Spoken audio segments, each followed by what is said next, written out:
पनीर तरकारी प्रायतः समस्त को आसे विभिन्न प्रकार शैली समस्ते पनीर बनी था काजू मगज पोस्त कैप्सिकम केते प्रकार गुंड मसला देकी मध्य पनीर तरकारी हुए अधिक ऑयल दिया जाए मसलार अधिक दिया जाए ग्रेवी मोटा करा जाए एमती अनेक प्रकार विभिन्न प्रकार शैली रे समस्ते पनीर बनै थांती मु आज किंतु जे प्रकार पनीर बनैबी ता एकदम सिंपल आपण माने जेते बेले इच्छा बनै खाई परिबे देह कोनोसी खराब होबार नहीं। तो चलते देखी नवा आज रेसिपी देखो पनीर आलू को भलसे काटी देइछि एठी कढ़ाई रे दे देइछि किछि तेल पनीर को दे दबा मुठी सोरिष तेल यूज करछि आपण माने चाहिबे यदि रिफाइन तेल मध्ये यूज करि परिबे देखंतु पनीर गुडा को हमें सब दे दबा पनीर को एमती मु लंबा लंबा करी काटी नेछि आपण चाहिबे यदि छोटो मध्ये करी काटी परिबे देखंतु पनीर को मु भलो किनी एपट सेपट करी हल्का लाल होला पर्यंत भाजी नेबी देखंतु हमर हल्का लाल हे गलानी पनीर गुडा मु एबे काढी नेबी गोटे जागा को देखंतु पनीर गुडा मु एकदम सब काढी नेछि आम ये जो सोरिष तेल यूज कर खाइबा को बहुत टेस्ट लगे देखु से जो तेल बंची जाइतिला से मु आलू दे देइछि आलू को मु एठी चोपा छड़े काटी नेछि आपण तो देखिछन्ती प्रथमे देखंतु आलू को मु भल किनी गोळे के एठी ऊपर टिके लाल हे आसले मु भाजी बाहर कर देबी देखंतु मु एठी आलू गुडा को बाहर कर नेउछि से ही तेल रे दे देइछि मु किछि चीनी एठी मु गरम मसला यूज करछि केवल जीरा गोटा मसला भितर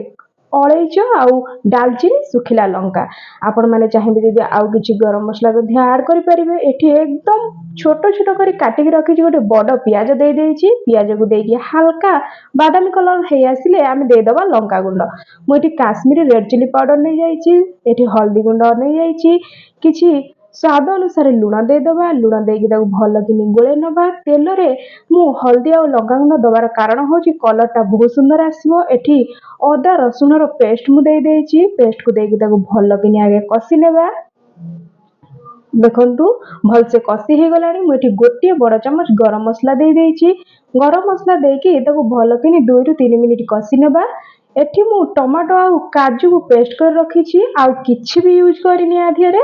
देखंतु पेस्ट को देकी आउ 2-3 मिनिट बस आमे कसिबा बेसी कसिबार नाही कहिना काजू दिया हेछि अधिक कसिले काजू पिता लगी थाए देखंतु तेल छाड़ी आसलानी मसला रु हमर देखि पारचंदी केते सुंदर मसला हमर कसी हे जाइछि एसेथिरे मु दे देइछि किछि आलू जो भाजी के रखितिली आलू को देकी आउ मात्र गोटे सेकंड को 2 सेकंड ताको कसी नेबा देखंतु सुंदर कसी हे गलानी मु एठी पानी दे देइछि आपण जेते ग्रेवी रखिया चाहउचंती सही अनुसार पानी देबे देखंतु मु घोरणी लगे के को सिझिबा को छाड़ देबी आलू को देखंतु आलू हमर भले से सिझी गलानी सेथिरे मु दे देइछि पनीर भजा को देकी